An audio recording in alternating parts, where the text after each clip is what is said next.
Hoy vamos a estar hablando de ese tema que casi nadie se atreve a decir en voz alta, que nuestra mente no es una foto fija, sino es un organismo en movimiento constante, que está moldeado por experiencia, que está moldeado por pérdidas, porque está moldeado por aprendizajes y hasta por pequeñas decisiones que tomamos día a día. De los últimos años han habido unos estudios en la neurociencia que han demostrado que el cerebro adulto sigue creando conexiones todos los días.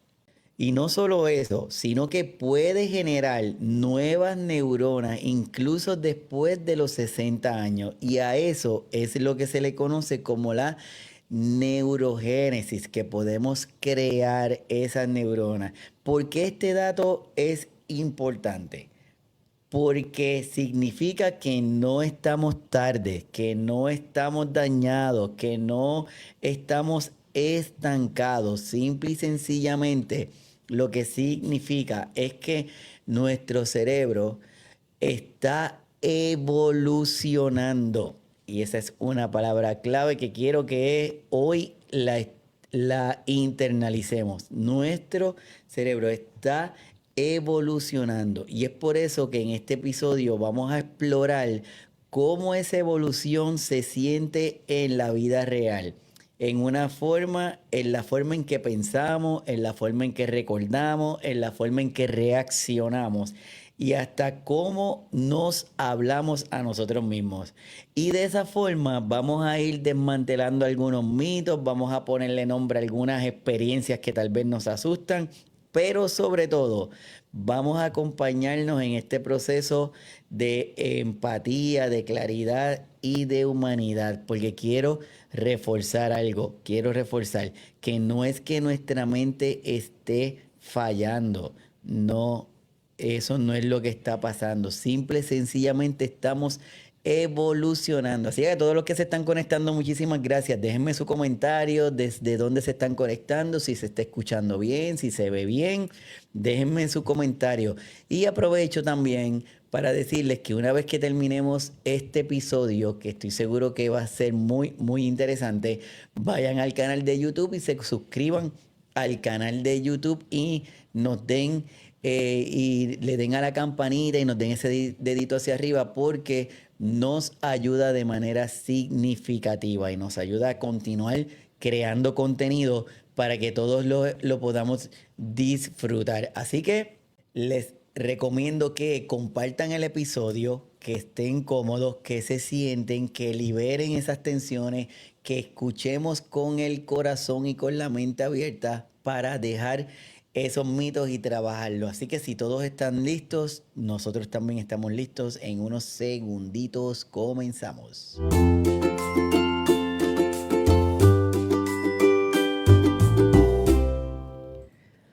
¿Alguna vez te has preguntado o alguna vez te ha ocurrido que vas a algún lugar y dices, ¿a qué yo venía aquí? Como que no puedo recordar, o en dónde dejé las llaves, o si has tenido el nombre de una persona o de algo y decimos, es que lo tengo en la punta de la lengua, pero simple y sencillamente no lo podemos recordar. No lo podemos recordar. Definitivamente es un momento que es incómodo para todos porque en ese momento empieza a reaccionar o empezamos nosotros a pensar en que es algo malo, le ponemos esa connotación negativa inmediatamente y pensamos, ¿será que tengo Alzheimer? ¿Será que tengo alguna demencia? ¿Será que me está pasando algo? Y el 70% de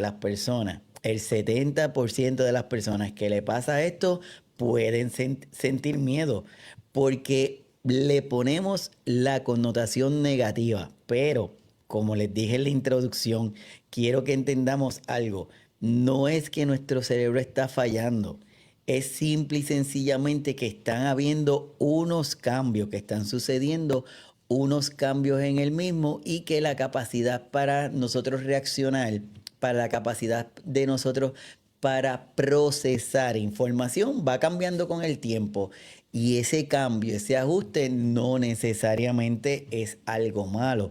Simple y sencillamente es un proceso que se está dando y que debemos entender ese proceso. Y es por eso que hoy vamos a hablar de ese proceso. Vamos a hablar de ese olvido. Vamos a hablar de esas situaciones en donde nos podemos sentir incómodos, pero vamos a irle quitando esa connotación negativa porque no necesariamente significa que está pasando algo malo. Y al final de este episodio le vamos a estar hablando de qué signos o síntomas son los que debemos estar pendientes para esa búsqueda de ayuda. Y vamos a ver cómo ha ido cambiando todo alrededor del tiempo. Así que lo primero que tenemos que ir entendiendo es que están ocurriendo un cambio de estrategia, vamos a llamarlo de esa forma. Hay un cambio de estrategia en donde el procesamiento, la atención y la memoria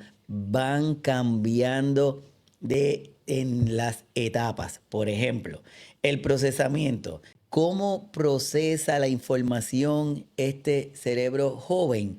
Pues el procesamiento reacciona con una mayor velocidad, va más rápido. Y en el caso de nuestros adultos, cuando nosotros ya somos adultos, evalúa con máxima precisión, sabe pensar antes de reaccionar. Sabe pensar antes de reaccionar. Imagínense que en nuestros jóvenes es una biblioteca. Pues esa biblioteca tiene X cantidad de libros. Pues comparen esa biblioteca con una biblioteca de nosotros o de un adulto mayor. La cantidad de libros es mayor. Por lo tanto, el tiempo de procesar esa información tal vez nos toma un poquito más, pero esa velocidad o esa lentitud, por decirlo de alguna forma, no es sinónimo de que hay algo malo, simple y sencillamente que hay una forma diferente de reaccionar. La atención, cuando se es joven, se incita, se invita a la multitarea continuamente. En un adulto mayor o en el caso de nosotros, se exige que haya más profundidad, hay un mayor enfoque. Vamos a ir apostando a lo singular, no vamos a ir apostando a la multitarea, como nos quieren hacer pensar hoy día, que pensamos que si mientras más cosas hacemos, es mejor, ¿no? Hoy día se sabe que cuando se invita a la multitarea hay una disminución de la productividad hasta un 40%, ¿sí? Así mismito como lo están escuchando. Esa intención de que hagamos muchas cosas a la misma vez no necesariamente es algo que es favorable. Y entonces ahí es cuando de momento escuchamos a personas que dicen, ay, es que a mí se me están olvidando las cosas. Es que me lo tienes que decir como 10 veces para poderme acordar. No, es que muchas veces la persona que está con usted, el cuerpo está con usted, pero la mente está 3 horas más adelante, porque están pensando es que tengo que ir a buscar, que tengo que ir a comprar, que tengo que ir a hacer, que no se me puede olvidar algo porque es importante que no se me olvide. Entonces, no están con nosotros en nuestra conversación actual. Y si le preguntan, oye, ¿cómo está? Bueno, bienvenida María, qué bueno que estás acá con nosotros, súper. Y le preguntan a María, por ejemplo, oye María, ¿qué fue lo que te dijo Iván? Probablemente diga, "Mm, es que me dijo tantas cosas que ni me acuerdo. No, no es que no se acuerda, es que estuvimos prestando una poca atención al momento que se estuvo compartiendo porque estaba pensando en otras cosas, porque estaba en esa multitarea. Por eso es que hoy día se está tratando de apostar a, a que no hayan tantas tareas. Entonces, esa multitarea tenemos que verla no como algo malo, pero tampoco vamos a darle una connotación de que es algo maravilloso. El otro punto es la memoria. Ya hablamos del procesamiento, que es velocidad. Ya hablamos de la atención, que es esa multitarea. Y vamos a hablar de la memoria. En los jóvenes absorben datos, nombres de forma, olvídate, que le preguntamos y saben todos los datos. En el adulto o en un cerebro que es más maduro, hay una mayor prioridad a la información, hay una mayor prioridad a los datos que se están colectando.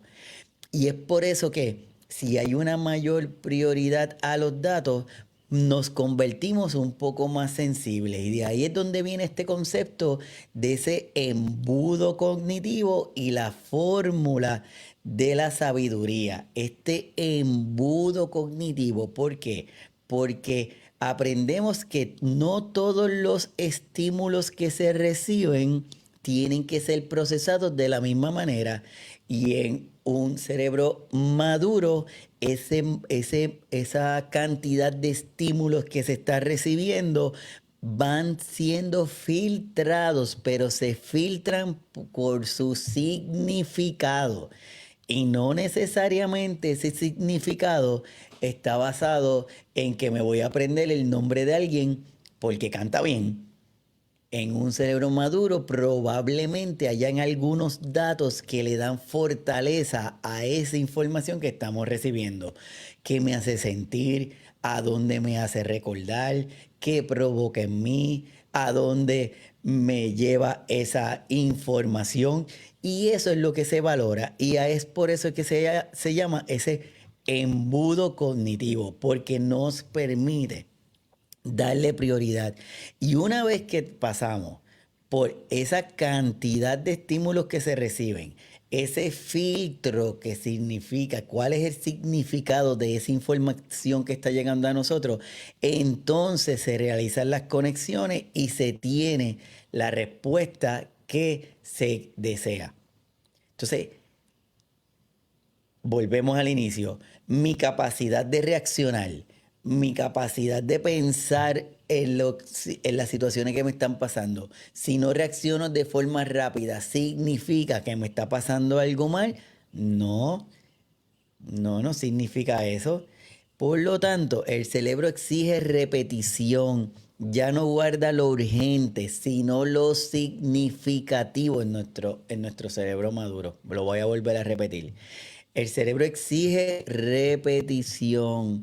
Ya no guarda lo urgente, sino lo que le es significativo. Y de ahí es que viene la fórmula de la sabiduría, pues de ahí es donde viene y dice, eh, si tengo mi capacidad de responder no es rápida. ¿Por qué? Porque de una manera u otra estoy rechazando la multitarea, porque ya no quiero hacer tantas cosas, ya soy más selectivo en lo que estoy haciendo.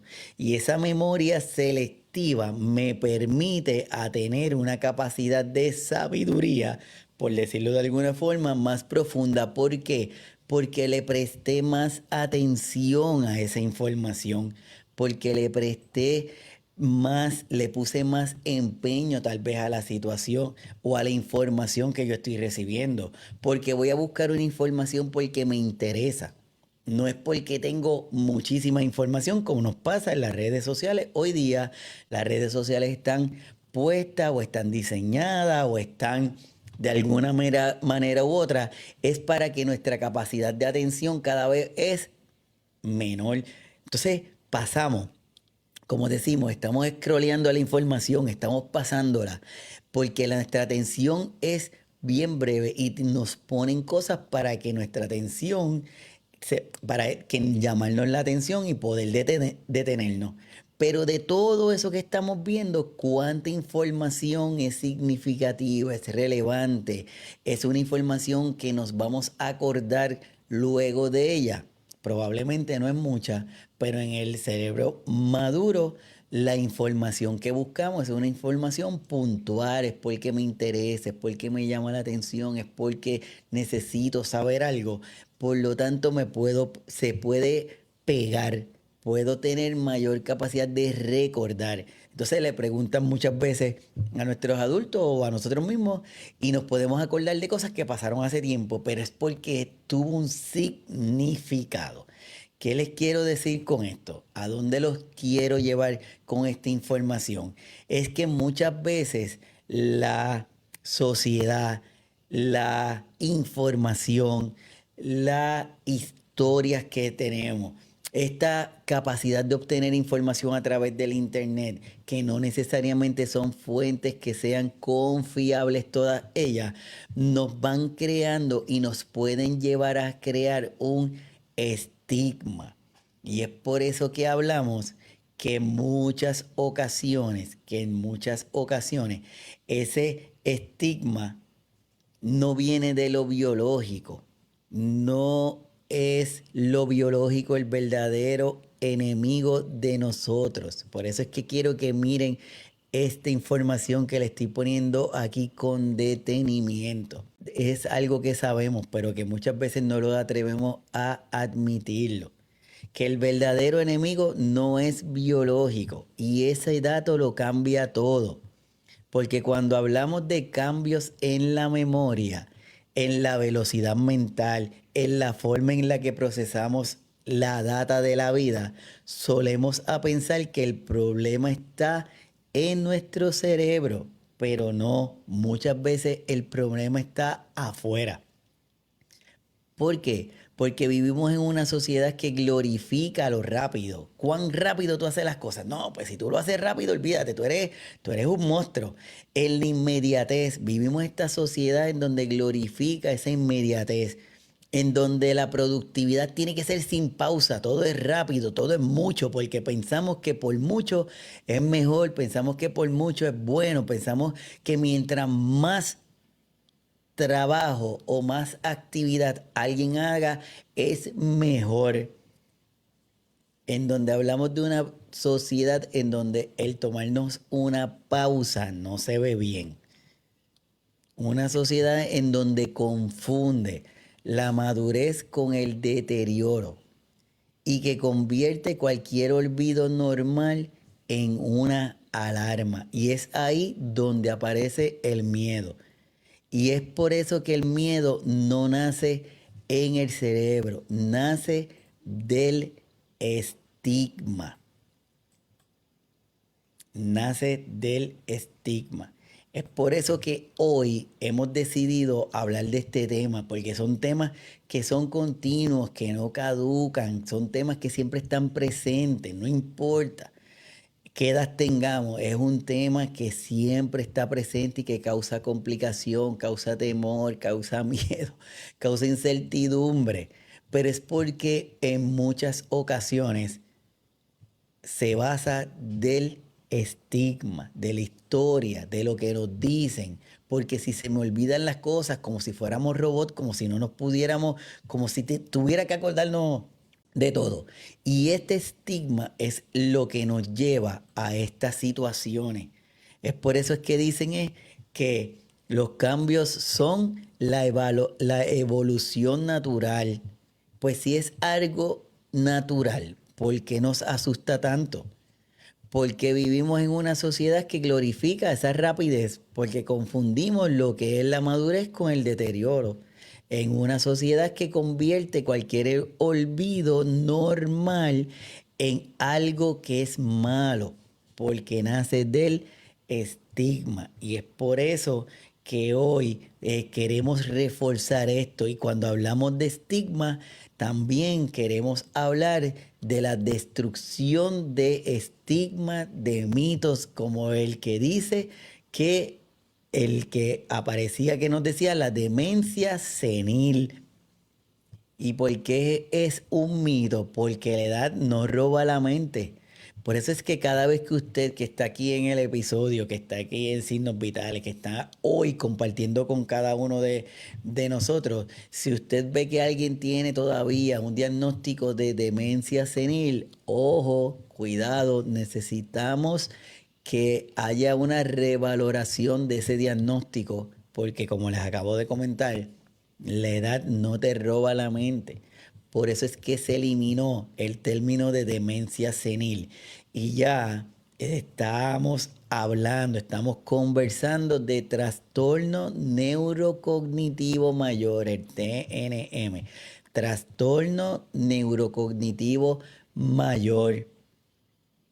El 60% de los casos de un trastorno neurocognitivo mayor corresponden a la enfermedad del Alzheimer, que se caracteriza por la acumulación tóxica de proteínas, beta-amiloide y el tau, que como dato ahí científico. Por eso es que queremos quitarlo. Si usted ve que hay una demencia senil, tiene que haber una revaloración. Por favor, vamos a estar pendientes de ello. Así que si hablamos de lo que es normal, si hablamos de olvidos normales, si hablamos de estigma, si hablamos de esta situación, pues entonces vamos a hablar de lo que sí nos debe llamar la atención y qué cosas pues debemos tomarlo con más calma. Vamos aquí a dar algunos ejemplos. ¿Es un olvido normal o es una señal de alerta? Uno, en el envejecimiento normal, la velocidad y la interferencia. La velocidad, pues ya sabemos, y como hemos dicho desde el principio del episodio, que el procesamiento es más lento, pero retiene más la información, retiene la sabiduría. Eso es un envejecimiento normal.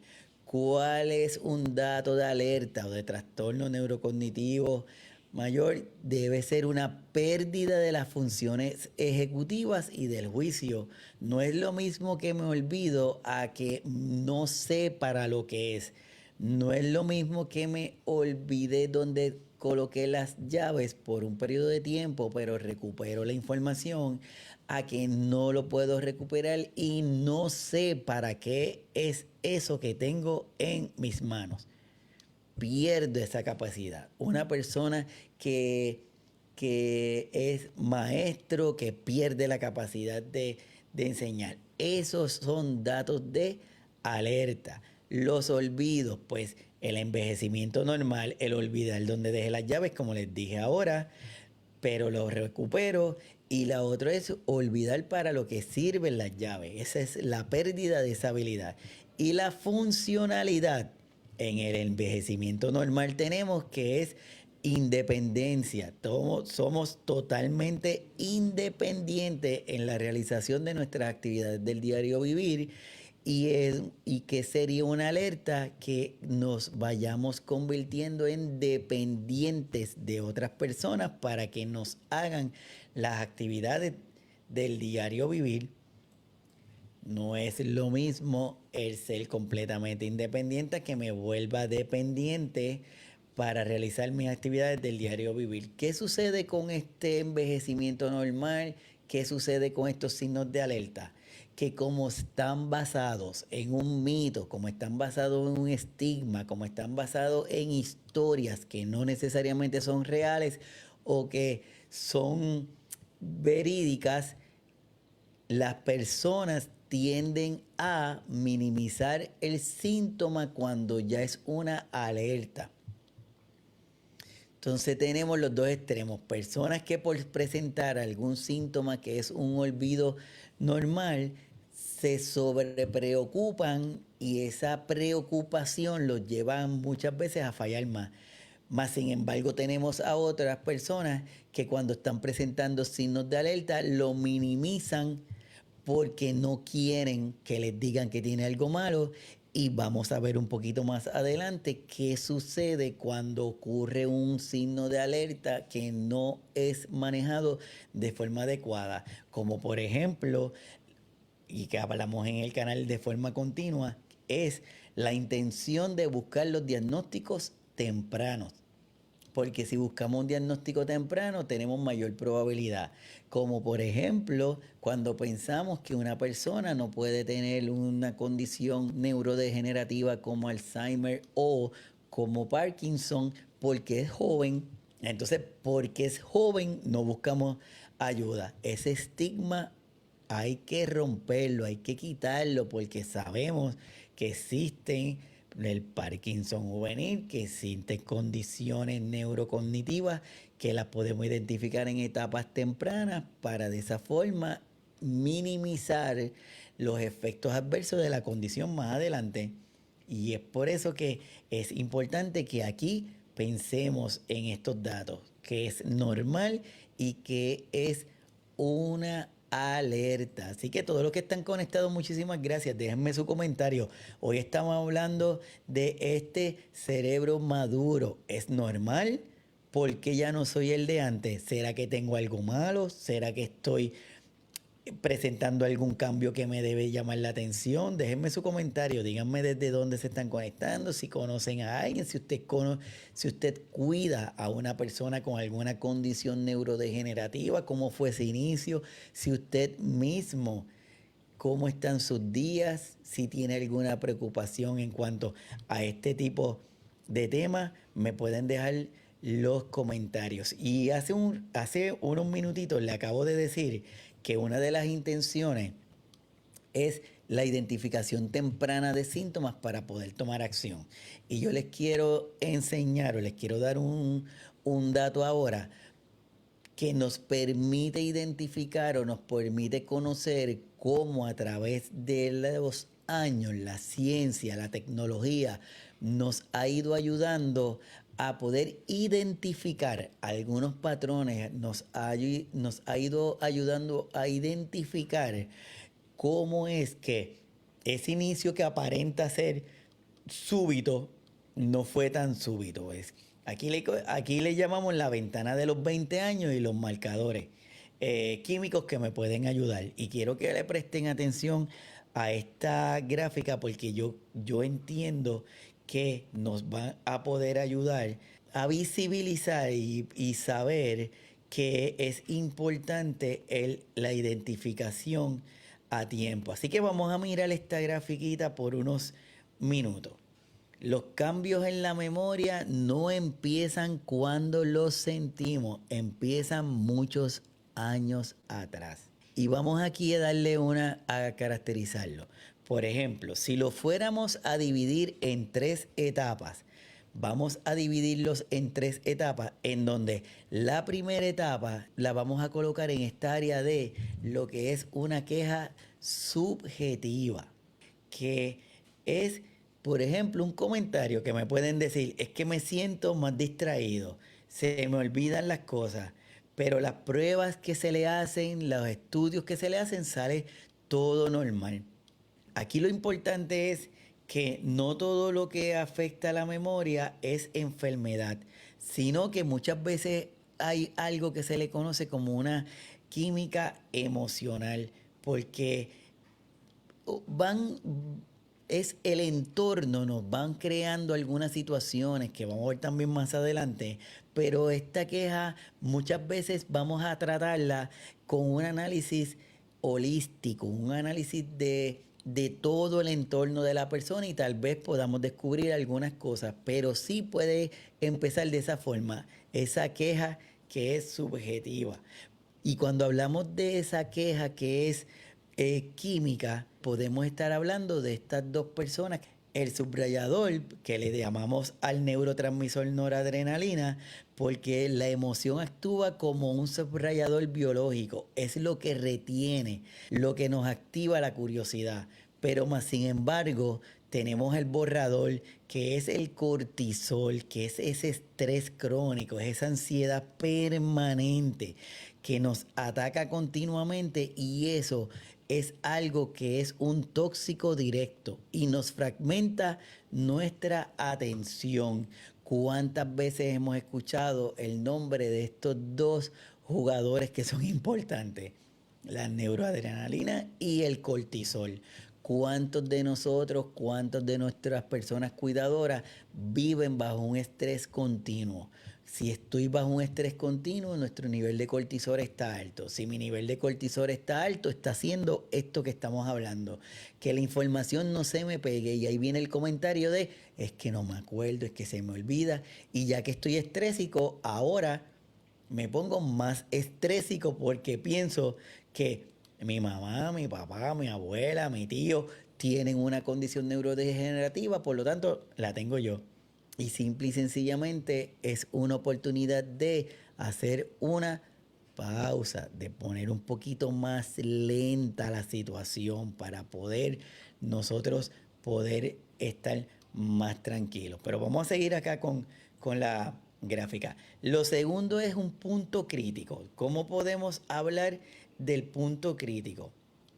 Ese punto crítico se da porque empieza ya a haber una alteración neurocognitiva y empezamos a poder tener algunas otras alteraciones. Es por eso que se le conoce como este punto crítico, donde ya hay cambios medibles, son cosas que ya nosotros podemos ver, ya no es solamente que se me olvidó de vez en cuando, tal vez ahora es más frecuente, tal vez es que quiero que me pasen algún instrumento, que me pasen una cuchara, un cuchillo, un tenedor y se me olvida el nombre y le digo, tráeme la cosa esta o tráeme, mira, no tengo aquí con qué para lo de comer.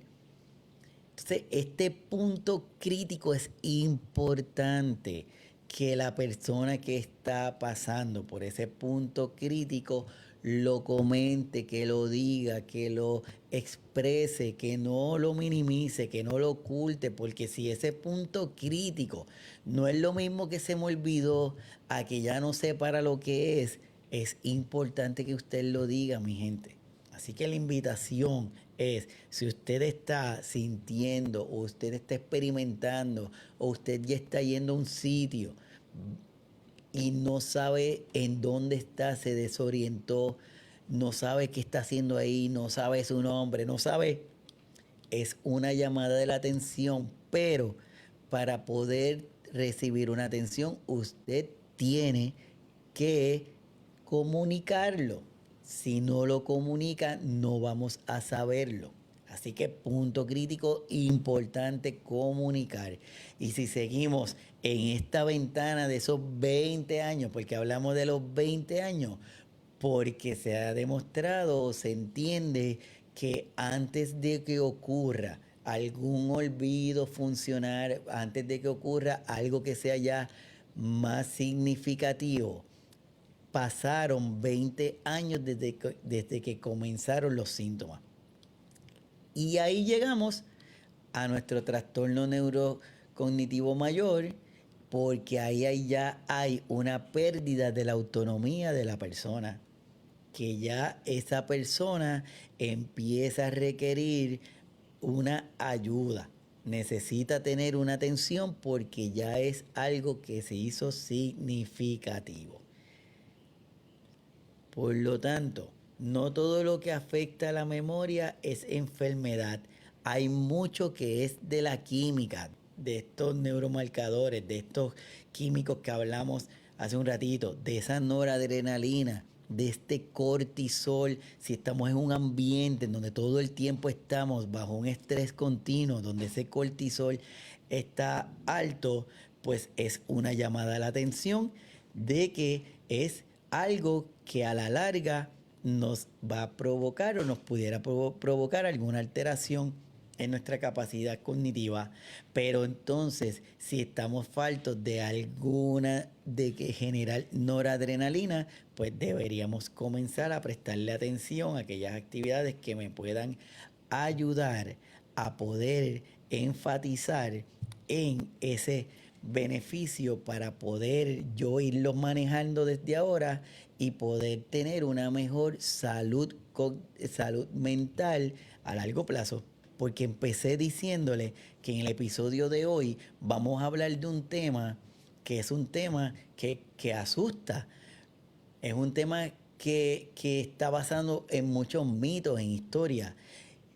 Y mi intención es que tengamos la esperanza de que no todos los olvidos son demencia, no todos los olvidos son Alzheimer, no todos los olvidos es una condición neurodegenerativa, pero sí necesitamos tomar acciones que nos ayuden. Y este slide yo creo que es muy, pero que muy importante en esa búsqueda de esa esperanza, en esa búsqueda de tener esa tranquilidad, porque sí nos los va a dar. Aquí no estamos hablando de miedo. En este slide no estamos hablando de miedo, estamos hablando de esperanza. Estamos hablando de esa esperanza basada en una evidencia. Y es por eso que quiero que miren el C número 45. ese número 45 que dice, casi la mitad de las demencias pueden prevenirse o retrasarse actuando sobre los factores de riesgo que son modificables. Y si decimos modificables, significa que los podemos modificar, los podemos cambiar, podemos tener una interacción con ellos. El 45%, casi la mitad de las demencias, pueden prevenirse o retrasarse actuando sobre estos factores de riesgo. Y de ahí es que surge esto que llamamos ese escudo cognitivo, porque son áreas que nos permiten mantener esa salud cerebral por más tiempo. Y lo dividimos en una vida temprana, esta vida temprana caracterizado por este primer anillo que es el más pequeño, el más adentro. Este anillo es el interno, es la vida temprana y es cómo lo fortalecemos. Lo fortalecemos mediante la educación básica, el aprendizaje continuo, porque nos permiten que si tenemos esa educación formal, va a crear más conexiones neuronales, crea más conexiones, hace que tengamos, vamos a decirlo de alguna forma, más habilidades.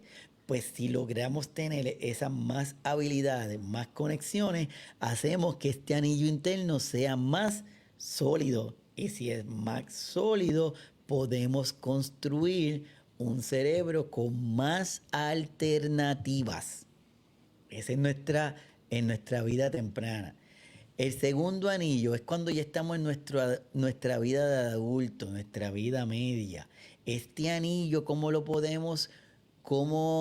cómo lo podemos mejorar? Atacando, atacando aquellas condiciones crónicas que estén presentes. ¿Como cuáles? Como la presión arterial, como el colesterol, como el peso, la diabetes, a evitar el aislamiento, evaluarnos de forma continua, si hay alguna alteración, buscar la ayuda. Ese anillo de nuestra edad media es, si usted reforzó el de la vida temprana, probablemente cuando estemos en nuestra edad media, probablemente no tengamos condiciones crónicas. Y si tenemos, probablemente las vamos a poder manejar de forma adecuada.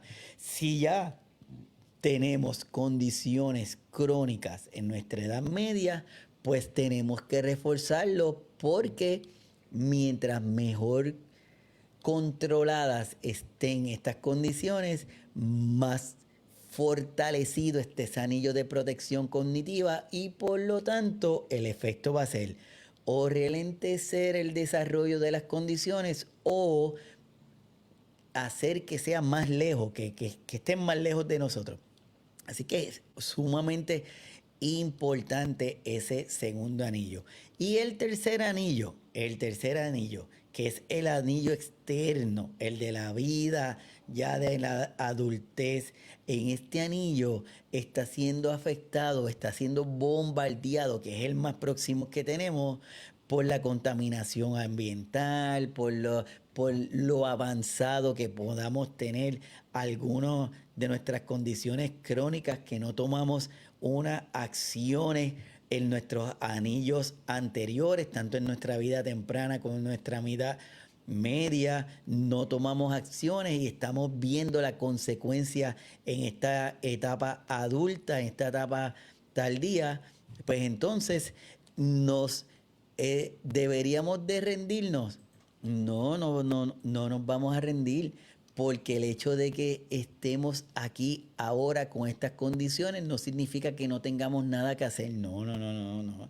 Al contrario, estas situaciones, esas condiciones crónicas de salud, lo que va a pasar es que tal vez no las vamos a atacar con la velocidad que nos gustaría, pero sí tenemos alternativas de manejarla con el resultado que nos invita a entender que lo esencial, que debemos entender que nuestra salud cognitiva no es por un punto de ahora, es que yo necesito, si usted es joven, desde ahora, si usted tiene una edad intermedia, desde esa edad intermedia, si usted es un adulto mayor, pues también desde ahora, porque cada uno de estas tres etapas pueden coexistir juntas. Y si fallé, digo fallé por decirlo de alguna forma, pero si no presté atención en crear, en fortalecer ese anillo en esas partes de esas etapas iniciales, pues lo tengo que fortalecer ahora en la que estoy, porque el resultado va a ser una mejor salud cognitiva a largo plazo.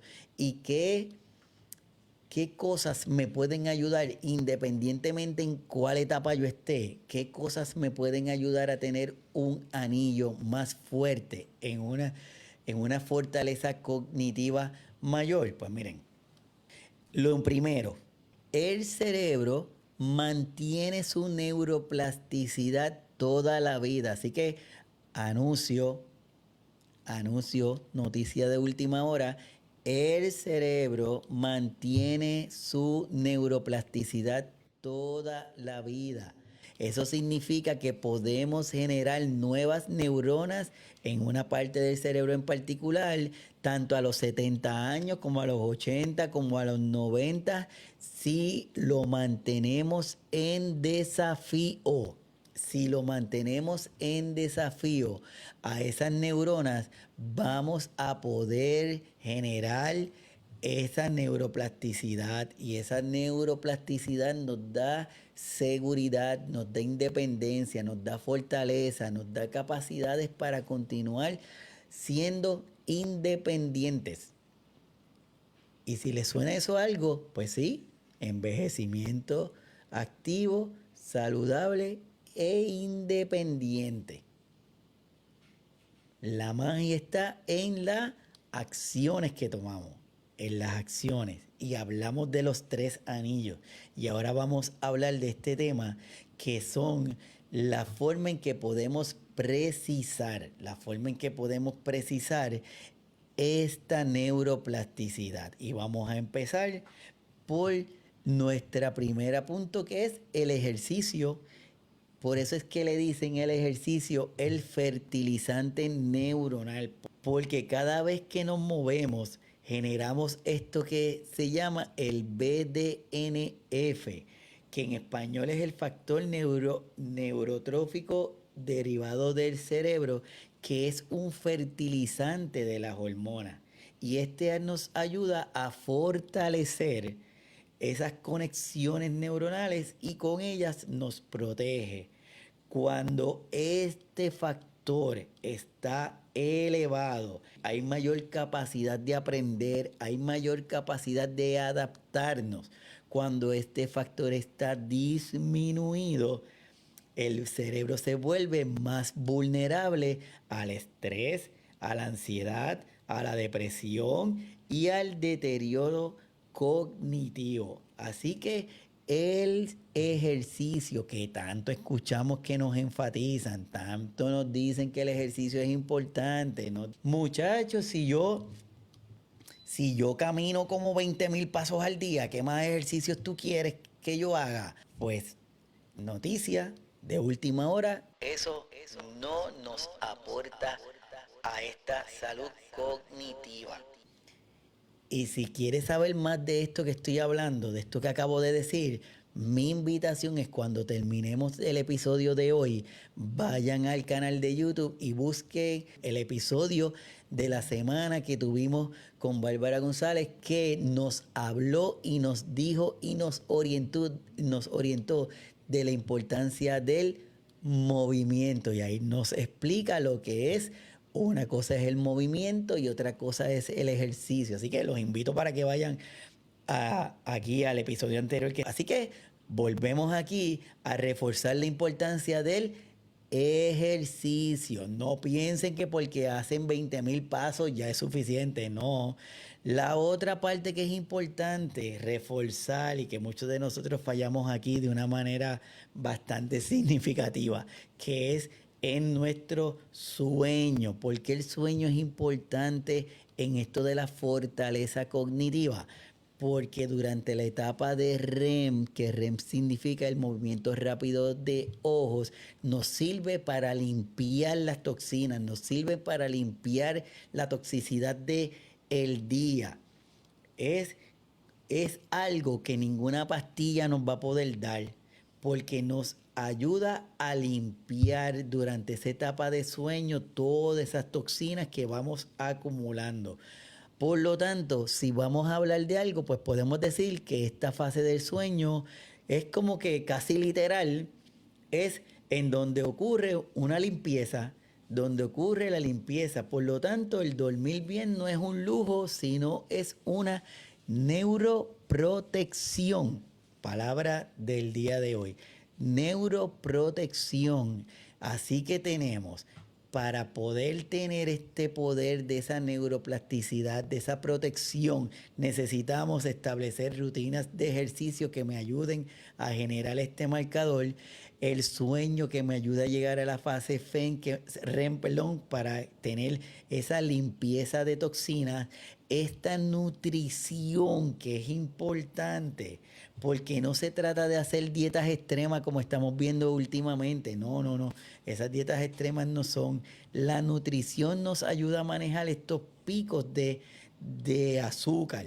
Nos ayuda a contribuir para mantener ese corazón, ese endotelio, esos vasos sanguíneos de una mejor manera, porque evitamos esos picos. Así que comer bien es pensar bien. Comer bien es pensar bien.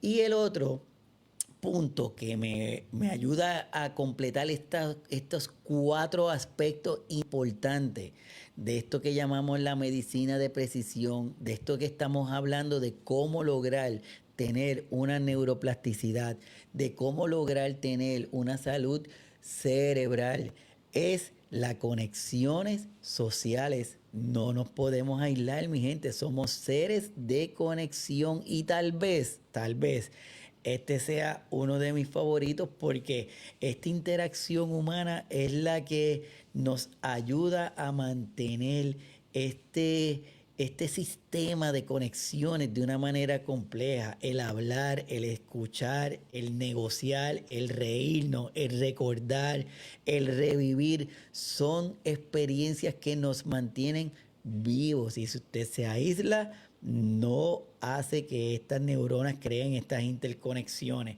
Por lo tanto, es importante que mientras todo esto está ocurriendo, mientras todo esto se está dando, esta medicina de precisión va avanzando.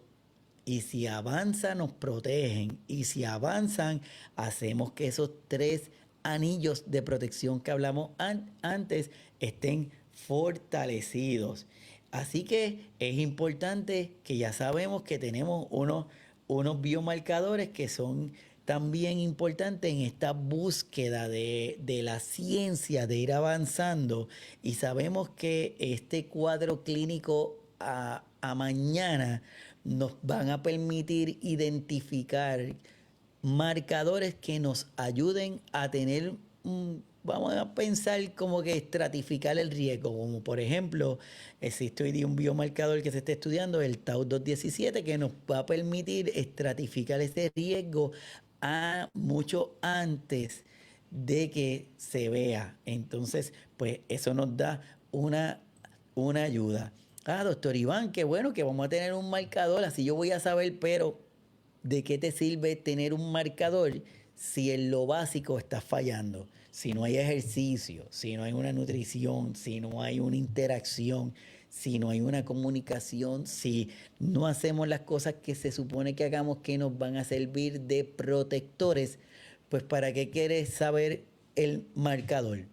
Bueno, pues tal vez el marcador me va a ayudar para saber que mientras menos protección cerebral tú tienes, pues si ese marcador está presente, más pronto tú vas a tener una condición neurodegenerativa. Pues si quieres saberlo, pues ahí lo vas a tener.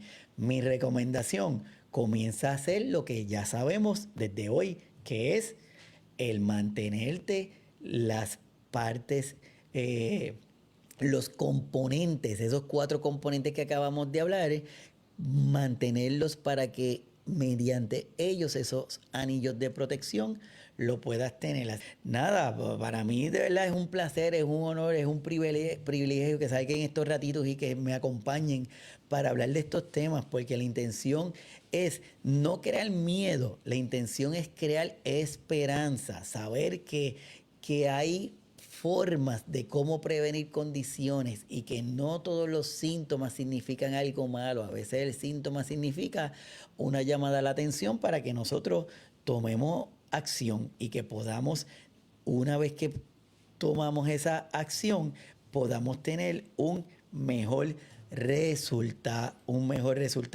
Así que todos los que están conectados, muchísimas gracias. Hoy estamos hablando de este tema, el cerebro maduro. ¿Es normal? Porque ya no soy el de antes. ¿Eso significa algo malo? ¿Eso significa que necesito fortalecer algunas de las áreas de las que hemos hablado hasta ahora? Pues tal vez sí. Así que déjenme su comentario. Gracias a todos los que están participando en este episodio que lo quisimos traer como esa llamada de esperanza, esa llamada de atención, esa forma en la cual cada uno de nosotros debemos detenernos, tenernos estas pausas y saber que hay acciones y que podemos cada uno de nosotros hacerlo. Así que bienvenidos sean todos y todas a este canal. Y si usted está aquí todavía, si ha llegado a este punto y no está suscrito al canal de YouTube, mi recomendación es que una vez que terminemos, vaya al canal de YouTube Signos Vitales Puerto Rico, Signos Vitales tu podcast de salud, se suscribe, le das a la campanita para que se enteren de todos los episodios nuevos que tenemos y de igual forma a los episodios que están en las diferentes plataformas de los podcasts, que es su contenido en audio, que está disponible para cada uno de nosotros y de nosotras. Así que nada, llegando a esta parte final de este tema que espero que le haya sido de su agrado en la noche de hoy, les quiero dejar saber que la mente adulta no es una mente rota, que nuestra mente adulta es una mente que ha vivido, que ha amado, que ha sobrevivido y sobre todo que ha aprendido. Es importante que lo tengamos presente. Quiero que nos llevemos algo bien claro antes de terminar el episodio, que el cerebro no es un reloj que se atrasa, ni una máquina que se desgasta. Es un organismo vivo, sensible, moldeable, que responde a cómo lo tratamos, a cómo le hablamos y a cómo te hablas. Hoy hemos hablado de la neuroplasticidad, hemos hablado de estrés, hemos hablado de esperanza, hemos hablado de estigma, hemos hablado de mitos. Pero en el fondo, todo esto se resume en una verdad que yo creo que es la más importante. La mente sigue en evolución, incluso hoy, incluso ahora. No estás tarde, no estás rota, no estás